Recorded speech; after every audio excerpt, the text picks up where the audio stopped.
Yes, now it's recording. Okay. So what I want you guys to do is to go find the New Zeller reading article and open your copy of it.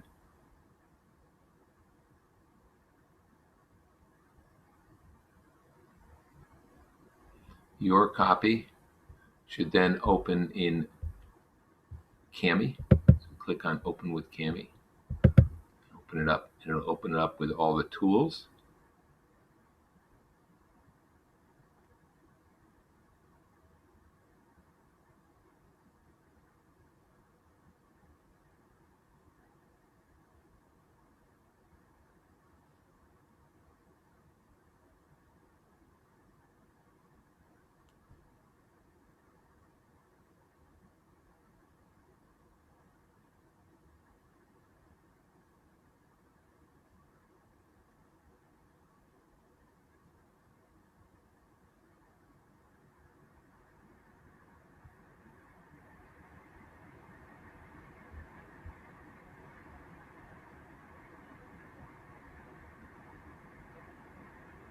Wow, that took a long time.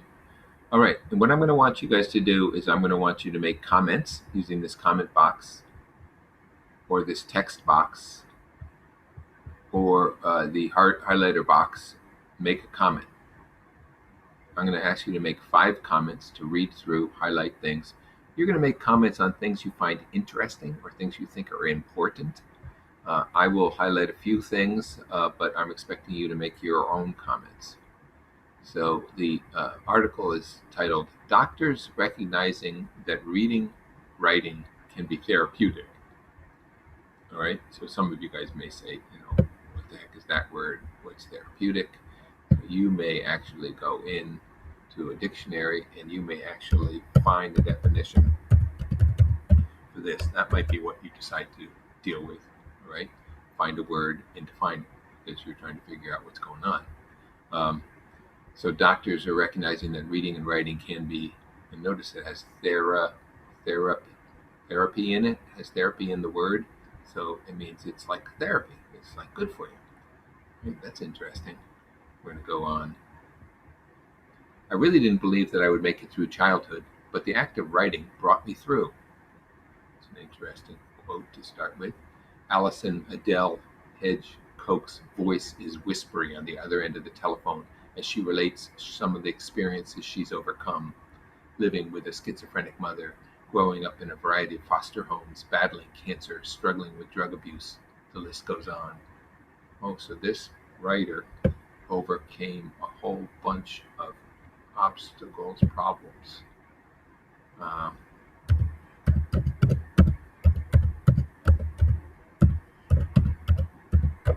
so maybe you noticed that and you thought that was interesting. Now 61 and an award-winning poet, Koch teaches writing as a way of healing to cancer patients. Healing cancer with writing? Oh, healing cancer patients, at-risk youth, doctors, families, and just about everyone else. So she thinks writing is a way of healing. How is that possible? I'm going to put a bunch of question marks because I don't know why that's not possible. Writing can be a type of meditation, Koch says in a phone interview from her home in Oklahoma. It's a process that helps us unravel and understand both the good and bad things that happen to us. Oh, so she's saying that writing helps us to figure out things, helps us to unravel and understand. Okay, unravel or figure out. Um, Difficult things that happen to us. Reading is also healing, she says. We learn vicariously. There's a word, vicariously. That means that you don't go through the experience yourself, you learn it through someone else.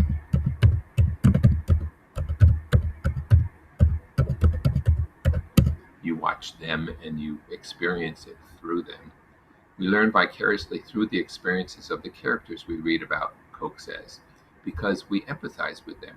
We both expand our understanding of other people and other circumstances and are less concerned with our own misfortunes. Wait a minute. So reading about other people makes us less concerned about ourselves. That would be kind of nice to not be thinking about ourselves so much. How does that happen? Pope points to books such as Frank McCourt's memoir Angela's Ashes, in which he relates growing up impoverished in the 1930s and 40s Ireland. Reading books like that makes us feel a little less alone, a little less troubled, she said. Oh, that's how it happens. We feel less alone. Okay, I'm going to write that down.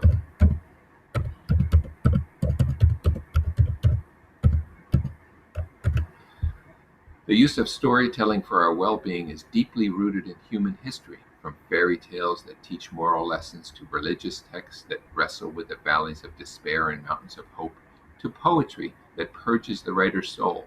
Recently, doctors and psychologists have been looking at the health effects of reading and writing with a more critical eye. So, doctors and psychologists, not just English teachers, are looking at reading. And these are actually scientists. They need proof. They need to be able to test it and prove it. Raymond Marr, an associate professor of psychology at York University in Toronto, studies the effect reading and fiction and nonfiction has on our ability to empathize. He found that children and adults who have read stories their whole lives were more likely to correctly identify feelings and thoughts of others than those who did not read regularly.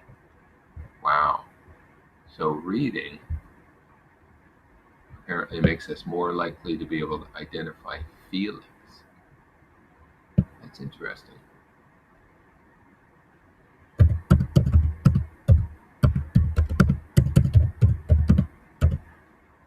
All right. In other words, people who read stories are better at empathizing. Why? When people are engaging with narrative fiction, they're imagining what it's like to be in those stories. So they can imagine what it's like to be somebody else.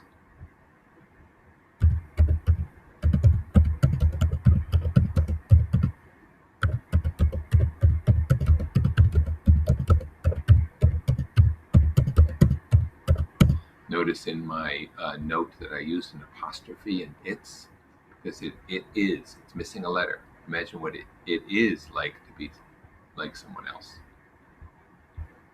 Repeatedly trying to understand these characters exercises the same mental muscle that helps us understand people in the real world.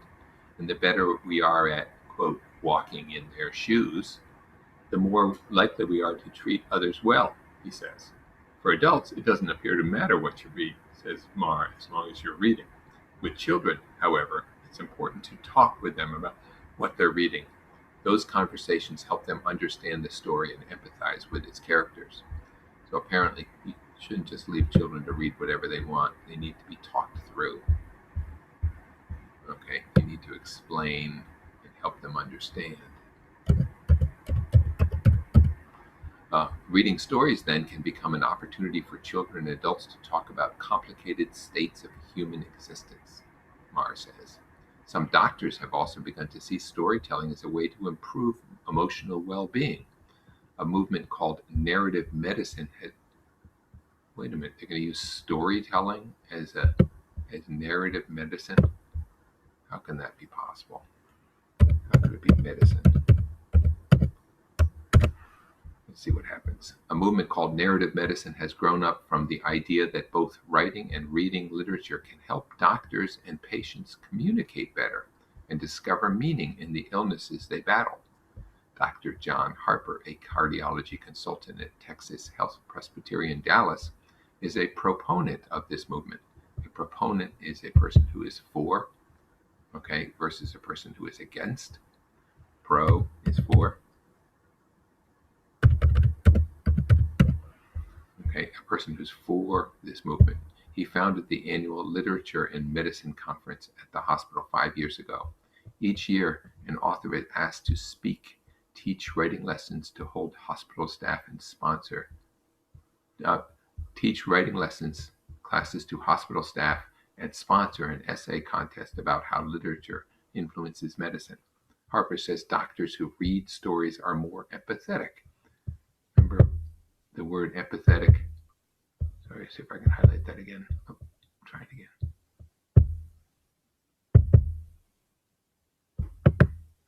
For some reason I can't. Here we go. Got it. Okay, empathetic is to feel the same way as somebody else, to understand how they're feeling, and therefore more compassionate, more willing to listen to their patient's stories. Empathetic and compassionate are similar. Compassionate is understanding where a person's coming from, even when they're misbehaving.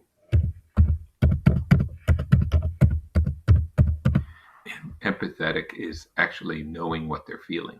It's more of a feeling, and compassion is more of an understanding. It also helps doctors communicate better, he says. The nuances in poetry and prose can communicate meaning and emotion far better than any scientific explanation, he says. So reading about a character and seeing the actions and seeing how they interact with others is actually better than a definition.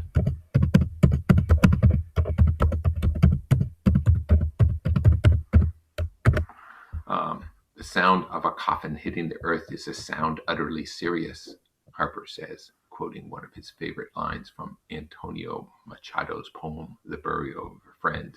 He uses the line to communicate the depth of his intent to patients and family members facing deadly illnesses. Saying something beautiful and meaningful like that shows how serious he considers their illnesses and his compassion for their suffering, he says.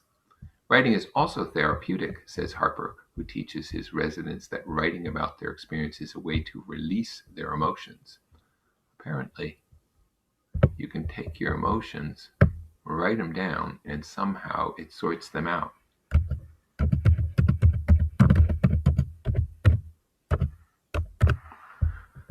If you have an experience and you sit down and write about it, you can pour that emotion out, Harper says.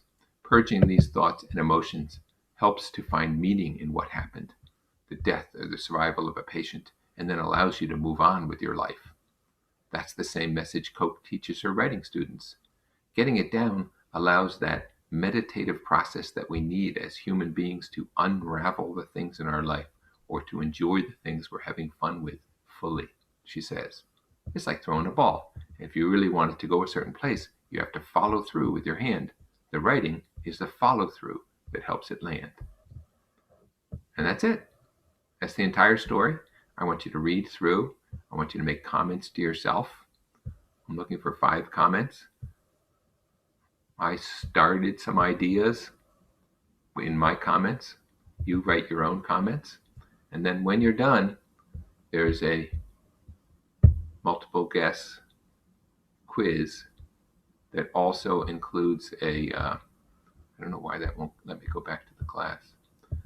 That also includes one Rose question where I asked you to restate the question, add your opinion, add some support, and explain it. So the answers that get the full credit will have restated the question, added an idea, used something from the story to support the idea, and then explained the support. So that's everything. I'm going to show you the quiz if I can. Then I'll double check attendance. And then I'll send you on your way. Come on.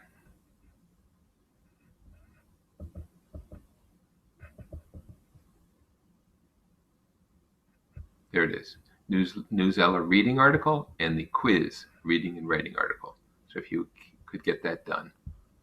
I'm going to stop the recording.